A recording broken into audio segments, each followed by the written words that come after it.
Good morning. It quite literally is the morning for me while I'm recording this, so I'm gonna be a little slow to build up speed and energy, but you know what? That's fine. We're chill. We're just vibing. Um, Today, as you guys might have seen by the thumbnail and the title of the video, we are going to talk about my own open species. Now, for those of you who might not know what an open species is like a species of character or just I want to say also animals, but I feel like that would also count as characters. So an open species is just a species of characters that follow a set of like design constraints and I want to say like color palettes. So I've seen some open species have strict like color palettes. In general, it's basically like an OC template. So when you have an open species, it's open to anyone that they can follow this template and make an original character. I know there are closed species, and I'll talk about my thoughts and opinions on that later. But for now, we're going to be going over my open species. So I made an open species a couple months ago, mostly because I was live streaming designing a character, and I was live streaming on TikTok, and my fans were like, "Hey, I want to make one too. Can this be an open species?" And I was just like, you know what? Yeah, sure. Here. I do have like a full guide to making my open species. The species is called the nebulized Sluggarians. I did take notes and put it over here, but if you want to read the full like breakdown for the species, I will link it in the description down below so you guys can check this out. But they are the nebulized Sluggarians. So the big focal points of the species is that they're multicolored, they have slug-like appendages, and they have a crystal core in their chest. And I do have some very special guests. The reason why I made these species is because of these guys. This is Bingo, and this is Bong. They're these little thrift plushies that I got that turns out they're not just plushies, they are also squeaky toys. I originally got these for like $4.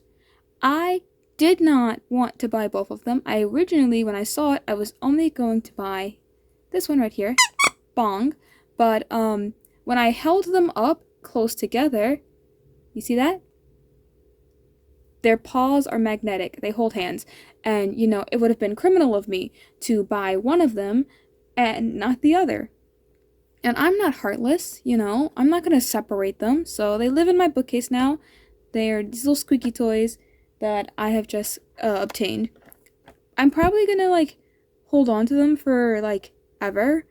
I was debating about if I do ever get a dog, I'd probably give them to my dog because they're squeaky toys and you know, the dog or he or she will probably enjoy it more than them just sitting in my bookcase. So that's just a thought. But you guys didn't come here to hear me talk about my hypothetical life plans. You guys came to this video to watch me draw. So I'm gonna do some sketches and stuff and I will talk about the plan later because voiceover Toby will have had breakfast and probably coffee. They can put their thoughts together better than I have. So let's go over to the voiceover. Hello, hello. It's voiceover Toby and I did indeed in fact have food and coffee. I had some peaches and cream oatmeal, my favorite thing to have in the morning. Well, second favorite. Recently it's been like fried egg. Like every single day I've been eating it as much as I can. Honestly, call me Gaston because I can go through a carton of eggs like it's nobody's business. Um anyway, before I get too far into my sketching process, I'm just drawing out like a basic body with little details here and there as I decide on what changes to make to my new Sluggarian OC.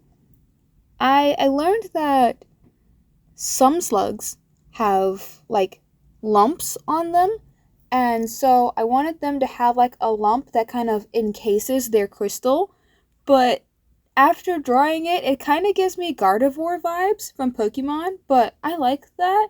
It's kind of cool, kind of mysterious. You know, they hide their crystal, which is the thing that they use to communicate with other Sluggarians. What's their secret? So mysterious. Oh, anyway. Oh, before I forget, I want to give a special shout out to my Chewy Art Club member. They donate $2 a month to support me and my endeavors. So thank you once again, Sleeping for the Weekend, for your continuous support to my artwork and everything that I do. If you guys want to join the Chewy Art Club, you can go to my Ko-fi page. It's $2 a month, no pressure, but you should definitely check it out because there's a bunch of exclusive artwork and never before seen content on there. So, you know, I'm just saying. But now that I've finished sketching these little things here and there, we can move on to the illustration. Wow, super cool transition and art reveal. You've never seen stuff like this before. Here is the sketch. I have this Canson mixed media paper that just so happens to fit perfectly in my sketchbook. So I'm using this because I really want my markers to blend well together. And sometimes I like all of the materials I use, but when it comes to getting the best bang for your buck, use the paper that is made for the art supplies you want to use. I'm just saying. But I recorded the line art process for you guys because I really love doing line art. It's so much fun. I used a purple line art because I knew with the colors that I was picking, purple would be the best. It's not quite super dark like black, but I also feel like sometimes when I use my blue line art pens, it's too bright and it gets washed out. But purple is a nice middle ground, you know. It's like a brown, a sepia even. Although when it comes to microns, I feel like brown is too bright, but sepia is lighter than brown, which confuses me because sepia is darker, brown is lighter. I have it in reverse, which confuses me because I want them to be swapped. I feel like sepia is it sounds like a lighter color. Am I crazy? It sounds like it'd be a softer color than brown. But when I buy a brown micron, it's lighter than sepia. Like, am I bugging? Am I misremembering things? In the end, I really want to start doing more colored line art because I love the look of it when I do it digitally. It's just harder to pull off traditionally and keep the line art as vibrant. Anyway, after finishing my line art, I let it dry another day and then I erased everything. So here's me taking it back out of my sketchbook because I left it there to dry so that I can color it. All right, now for the controversial take, dare I say. I don't think you can have a closed species. I know it might seem harsh, but hear me out. If you wanted to make character designs and sell them, and then people who have those designs are able to talk about it and be like, oh yeah, I got this from this creator and whatnot, that's just an adoptable character. Selling adopts, I understand, because I've bought one character design from another artist, and I made a little YouTube short about it. My justification is, if you gave me the same word prompt, I would not have ended up with the same character design that the other artist made. So I see no problem with buying that character. However, when it comes to open species, telling people that they can't make a character based off of this template that you posted publicly is weird to me, because there's nothing you can do to stop them from doing that. And also, you gave them the parameters of something, and then you're shocked when someone makes a character within those parameters. That, I don't know, I don't agree with it, but people are going to do what they want to do. This is just my opinion. I have seen closed species where you can't even give a character a third eye, or you can't, I talked about color palettes earlier, and some characters weren't allowed to have specific color palettes because that made them ultra rare or something, and it's just like you're taking the creativity out of something that should build community. Like having an open species should build a community. Like, oh, look, we all made these characters that would fit in this universe. But now you're just like harping and policing people's creativity. I'm not, a species creator. I'm not like a professional in this field, but if you make a species and you make it closed, that's on you.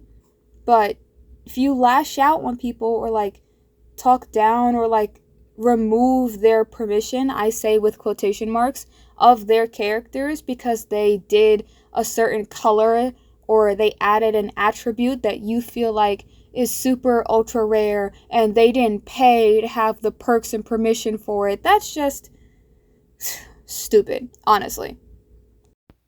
And we're done.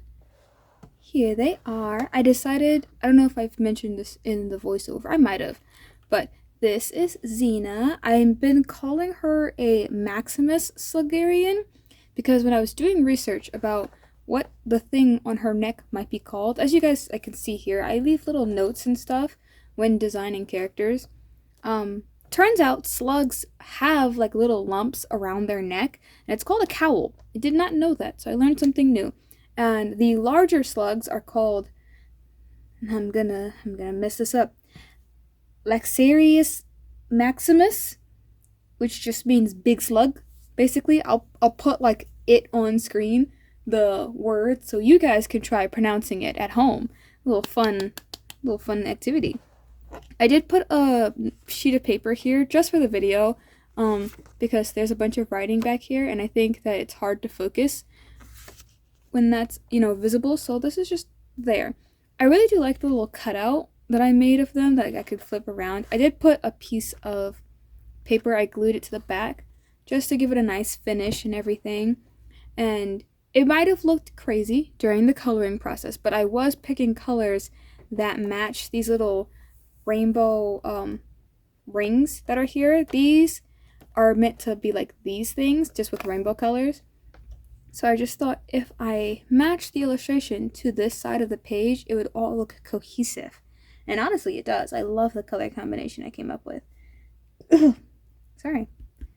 Yeah, the air is really dry, and I'll have to turn my fan off whenever I'm doing like my recording or my voiceover stuff, because for some reason, I edit with CapCut, and CapCut has decided that you must now pay for premium if you want to reduce the background noise, which is stupid because when I first got it, I didn't have to, but now they want to overcharge for everything. It's, it is what it is.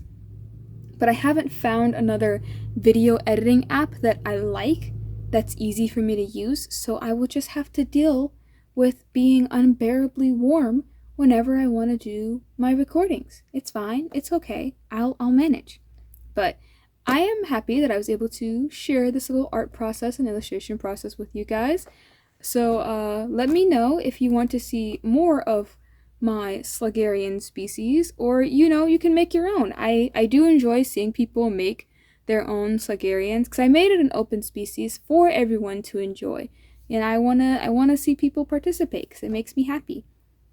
Anyway, thank you for stopping by and watching my video. Remember to like, comment, and subscribe for more content, and I will see you guys in the next one. Bye bye!